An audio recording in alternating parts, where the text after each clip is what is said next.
Welcome to the Crawlcast. I'm your host, George Krawczak, and this is what happened at SummerSlam 2024 in Cleveland. And remember, if you like this type of content, make sure to hit that subscribe button like it owes you money.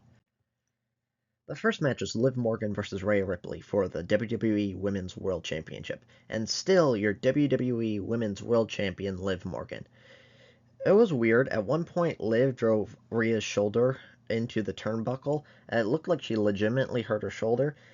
I don't know, but it looked like there was a noticeable bump on her shoulder, and that's something you obviously can't fake. But then when she kind of popped it back into place by hitting her shoulder against the announce table, I knew she was not legitimately injured.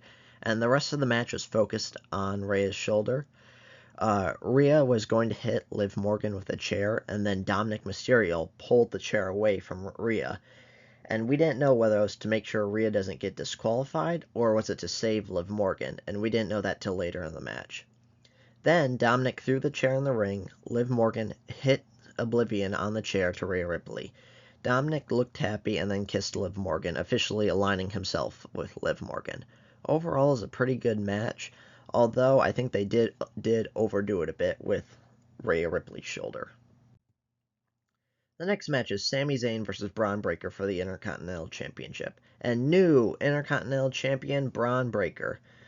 There was an amazing Frankensteiner from the top rope to Sami Zayn, and then Braun hit two spears on Sami Zayn and won. I was surprised how short this match was. It was just a little over 5 minutes, but honestly, it was the right match to have and kind of have a decently dominant victory for Braun Breaker.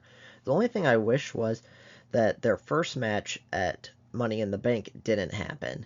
Braun did not need to lose before SummerSlam. Honestly, if they want him to win on a bigger stage at SummerSlam, just don't book the match for Money in the Bank. Have Sami literally beat whoever at Money in the Bank, and then have Braun win at SummerSlam. But overall, it was greatly deserved by Braun Breaker because he's a great wrestler, and I think he will be a future world champion. The next match is Logan Paul versus LA Knight for the United States Championship. And new United States Champion LA Knight. Logan Paul and LA Knight brawled before the match started, and we saw some marks on Logan Paul's face, and I believe that came when LA Knight threw a Prime bottle in his face, because it did look like it was legitimately full and did legitimately hit Logan in the face.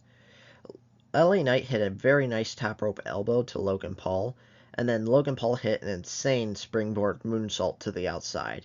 I do have to say, it is incredible how amazing Logan Paul is at wrestling for being so new at it.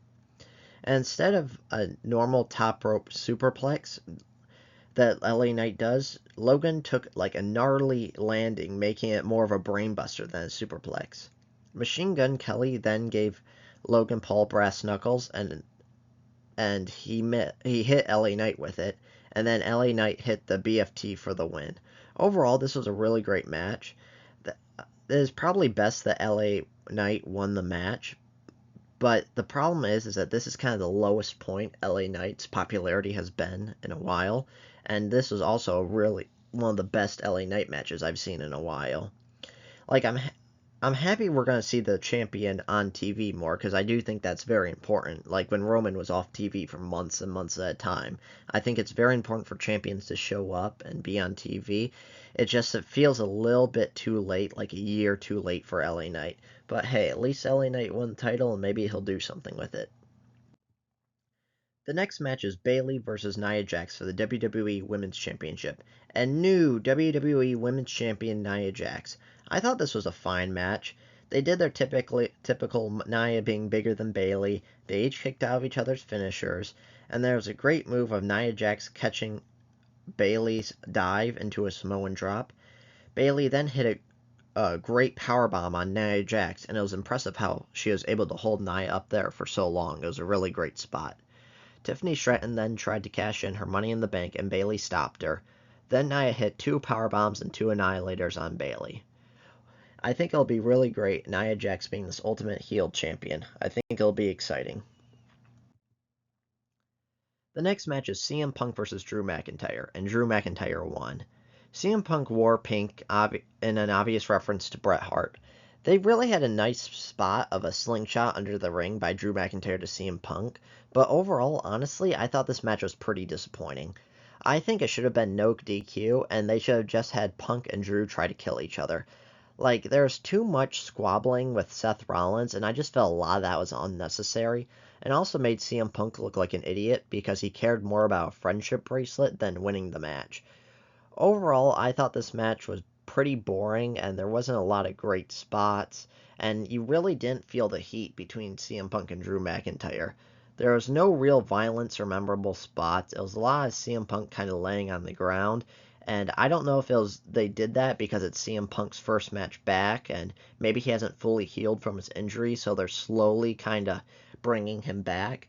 But overall, it's just kind of unimpressive, and maybe CM Punk can't do a lot, but I don't know kind of what's up because he also seemed a little bit slow at times. I was also very surprised that Seth Rollins really didn't play a huge part in the finish, although I do think they are going to set up a match of CM Punk and AJ Lee versus Seth Rollins and Becky Lynch, a mixed tag team match. The next match is Damian Priest versus Gunther for the WWE World Heavyweight Championship, and new WWE World Heavyweight Champion Gunther. This match was pretty great. I like how they're telling the story of how Gunther wrestled on Raw and is slightly injured. I also found it interesting how Damian Priest is as big as Gunther, so he can kind of throw him around. It is also crazy that Gunther started bleeding from the chest after Damian Priest hit him. I've never seen someone get smacked in the chest so hard that it starts bleeding. This match was pretty good and had a lot of unique counters and reversals. Damian Priest had the match won, but then Finn Balor put Gunther's foot on the rope, costing Damian Priest the match. Part of me is okay with it because I think it furthers the plot of the Judgment Day breaking up, but my only issue is that this is the match with Gunther, and Gunther is such a beast that it feels like he really shouldn't have help to try to win the title. He should just be able to do it on its own.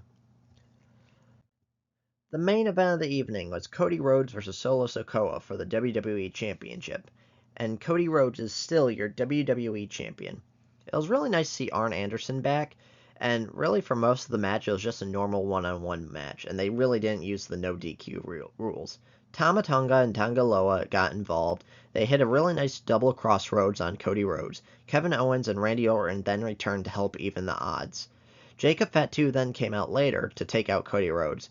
And then there was one point where Jacob Fatu took Cody Rhodes through the announce table, and it looked like he was grabbing his ankle, and he kept laying down.